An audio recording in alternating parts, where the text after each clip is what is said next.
মেয়ে তো দেখলেন, এবার বলেন ভাই, আপনার দেনা পাওনা কেমন কি আছে না আছে? আমাদের কোনো দেনা পাওনা নাই ভাই, শুধু মেয়েটুককে দিলেই হবে। ছেলে হাজে মাংসের লাতি ভাই, আপনাদের ছেলে পছন্দ হইলে বলেন, আজকেই বিয়ের দিন ফাইনাল করে ফেলছি। হ্যাঁ করেন করেন, একটা ভালো দিন দেখি বিয়ের ডেটটা ফাইনাল করে। ওগো একটু শোনো, 1 মিনিট।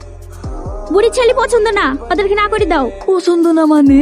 একটা বাপের একটাই ছেলে, অবস্থা ভালো, জমি জায়গা আছে। যত জমি জায়গা থাকুক, দেখতে পাচ্ছ না ছেলে কালো ভূত, আমারই তো পছন্দ না। কেন, তোমার মেয়ে আবার খুব ফর্সা নাকি?